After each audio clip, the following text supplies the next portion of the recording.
دماغ سے گندے خیالات نکالنے کا عمل۔ حضرت علی رضی اللہ تعالیٰ عنہ نے فرمایا، ایک شخص حضرت علی رضی اللہ تعالیٰ عنہ کے پاس آیا اور اس نے عرض کیا، اے حضرت علی رضی اللہ تعالیٰ عنہ، اکثر اوقات میرے ذہن میں گندے خیالات آتے ہیں، ان سے چھٹکارا کیسے پائیں؟ تو حضرت علی رضی اللہ تعالیٰ عنہ نے فرمایا،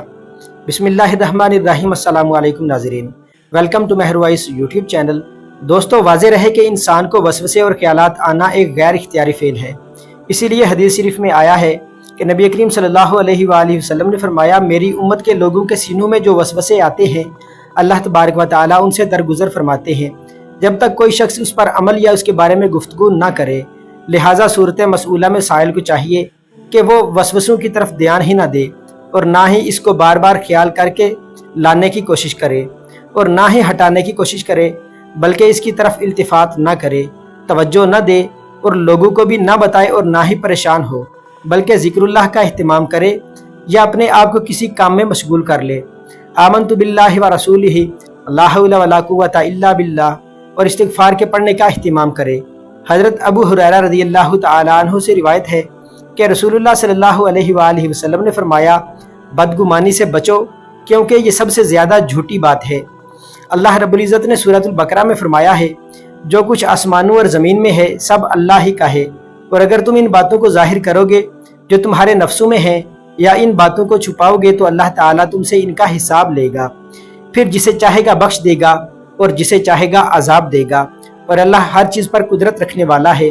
اس آیت کے سیاق و سباق کو مد نظر رکھا جائے تو یہ بات واضح ہو جاتی ہے کہ اس سے پہلے اللہ تعالیٰ نے گواہی کو ظاہر کرنے کا حکم دیا اور گواہی کے چھپانے سے منع فرمایا۔ لہٰذا اگر کوئی شخص معاملے کو جانتے ہوئے اصل بات چھپائے تو اللہ تعالیٰ دلوں کا حال بخوبی جانتا ہے، وہ ضرور حساب لے گا۔ جس طرح اللہ تعالیٰ اپنی مخلوق کے تمام اعمال کا محاسبہ فرمائیں گے، ان اعمال کا جو انسان کر چکا، اور اس بات کا بھی کہ جس چیز کے چھپانے اور جس چیز کے ظاہر کرنے کا حکم فرمایا، کیا انسان نے اس پر عمل کیا؟ صحیح بخاری اور مسلم میں حضرت عبداللہ بن عمر رضی اللہ تعالیٰ عنہ سے منقول ہے کہ رسول اللہ صلی اللہ علیہ وآلہ وسلم نے فرمایا، مومن کو قیامت کے دن اللہ تعالیٰ کے قریب کیا جائے گا، یہاں تک کہ اللہ تعالیٰ اس کے ایک ایک گناہ کو یاد دلائیں گے اور سوال کریں گے کہ تو جانتا ہے کہ تو نے یہ گناہ کیا تھا؟ مومن بندہ اقرار کرے گا تو حق تعالیٰ فرمائیں گے کہ میں نے دنیا میں بھی تیری پردہ پوشی کی اور تیرا گناہ لوگوں میں ظاہر نہیں ہونے دیا، آج میں اسے معاف کرتا ہوں، اور نیکیوں کا اعمال نامہ اسے دے دیا جائے گا۔ ایک حدیث میں ہے کہ قیامت کے دن اللہ تعالیٰ فرمائے گا کہ یہ وہ دن ہے جس میں پوشیدہ چیزوں کا جائزہ لیا جائے گا اور دلوں کے پوشیدہ راز کھولے جائیں گے، اور اعمال لکھنے والے فرشتوں نے تو صرف تمہارے وہ اعمال لکھے ہیں جو ظاہر تھے، اور میں ان چیزوں کو بھی جانتا ہوں جن کے بارے میں فرشتے بھی نہیں جانتے،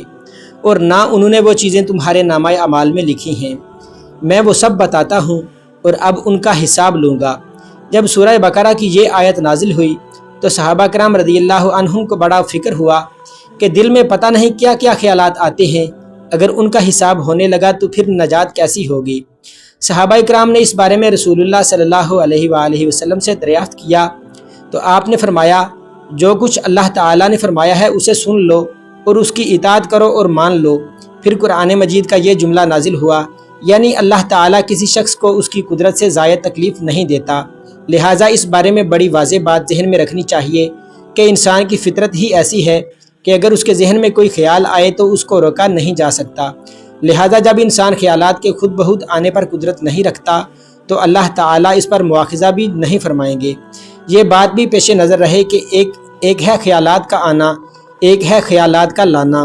دونوں میں فرق واضح ہے۔ خیالات آ جائیں، ان کے روکنے پر تو قدرت نہیں، لیکن خیالات لانے پر یا نہ لانے پر تو انسان قادر ہے۔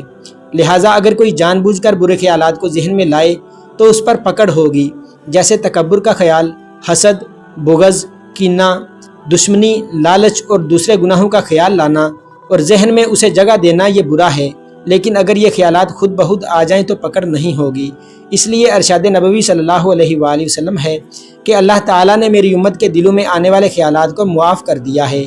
جب تک کہ ان خیالات کو زبان سے نہ کہا اور نہ ان پر عمل کیا۔ برے خیالات انسان کے ذہن میں جب آئیں تو ان کا علاج بہت آسان ہے۔ ماہرین نفسیات کی تحقیق کے مطابق ایک صحت مند انسان کے ذہن میں ایک وقت میں ایک طرح کا خیال رہ سکتا ہے، لہٰذا جب بھی کوئی برا خیال ذہن میں آئے تو اپنے ذہن کو کسی اچھے کام اور اچھے خیال کی طرف مائل کر دیا جائے۔ جب اچھا خیال ذہن میں آئے گا تو برا خیال خود بخود نکل جائے گا۔ لیکن معاشرے کے بعض انسان وہ بھی ہیں جن کا ذہن ہر وقت برے خیالات اور گناہوں برے وساوس سے بھرا رہتا ہے۔ اس کی ایک بڑی وجہ یہ ہے کہ انسان کا ذہن ایک کیسٹ کی طرح ہے۔ انسان جو کچھ کانوں سے سنتا ہے وہ آوازیں ذہن میں ریکارڈ ہو جاتی ہیں، اور جو کچھ آنکھوں سے دیکھتا ہے وہ تصویر بھی ذہن میں محفوظ ہو جاتی ہے۔ اب اگر انسان کیسٹ میں گناہوں بھری آوازیں محفوظ کرتا رہے اور ممنوعہ مناظر کو ذہن میں نقش کرتا چلا جائے، اور جب ذہن میں وہ کیسٹ چلے تو اب یہ انسان پریشان ہو کر چاہتا ہے کہ اس میں سے نیک باتیں سنائی دیں اور اچھے مناظر ہی دکھائی دیں، تو یہ ناممکن ہے اور خلاف فطرت ہے۔ اس لیے اگر انسان اپنے سننے کی چیزوں کو پاکیزہ بنا لے، دیکھنے اور پڑھنے کی چیزوں کو پاکیزہ بنا لے، تو انشاءاللہ دل میں آنے والے برے خیالات سے چھٹکارا ہو جائے گا۔ اللہ تعالیٰ چونکہ ہمارے ذہن میں چھپائی جانے والی اور ظاہر کی جانے والی باتوں کا بہرحال حساب لے گا، اس لیے ہمیں زندگی اس طرح گزارنی ہوگی کہ اگر کچھ باتیں ہمارے ذہن میں دوسروں کے فائدے کی ہوں وہ ضرور بتائیں، انہیں نہ چھپائیں، جیسے گواہی چھپانے سے منع فرمایا ہے، اور ایسی باتیں جن سے دوسروں کی اصلاح ہو سکتی ہو، اور بہت سی ایسی باتیں جن سے کسی کو دینی یا دنیاوی فائدہ پہنچ سکتا ہو، اور اگر کسی کے بارے میں بری باتیں معلوم ہو جائیں تو اسے چھپایا جائے۔ رسول اللہ صلی اللہ علیہ وآلہ وسلم نے یہی ہدایت دی ہے کہ جو کوئی دوسرے مسلمان کا عیب چھپائے گا، اللہ تعالیٰ قیامت کے دن اس کے عیوب کو بھی چھپائے گا، اور انسان بھرپور کوشش کرے کہ اس کے ذہن میں اچھے خیالات آئیں، برے خیالات پر پریشان ہونے کی بجائے ان کا علاج کرے، اپنے دیکھنے، سننے اور پڑھنے کی چیزوں کو پاکیزہ بنائے، اس لیے کہ اللہ رب العزت دل میں چھپے اور ظاہر کی جانے والی چیزوں کا حساب لے گا۔ اس بات کا پختہ یقین رکھنے والا شخص یقیناً دنیا و آخرت میں کامیاب انسان شمار ہوگا، اور معاشرے میں ایک تندرست ذہن رکھنے والا انسان شمار ہوگا۔ حضرت علی رضی اللہ تعالیٰ عنہ کے پاس ایک شخص آیا اور اس نے برے خیالات اور وسوسوں کی شکایت کی، تو اس کو آپ رضی اللہ تعالیٰ عنہ نے یہ نصیحت فرمائی کہ حرام مال اور حرام کاموں سے اجتناب کرو، اور جب بھی کھانے کے لیے بیٹھو تو لقمہ حلال پر یا غفورو یا اللہ یا رحمان پڑھ کر پھونک دو۔ اس عمل سے برے خیالات آنا رک جائیں گے۔ تو ناظرین، اگر آپ بھی ایسے خیالات اور وسوسوں سے پریشان ہیں اور ان سے نجات چاہتے ہیں تو اس عمل کو کریں۔ اللہ تعالی ہم سب کو ہدایت کے راستے پر چلائے اور ہمارا خاتمہ ایمان پر فرمائے،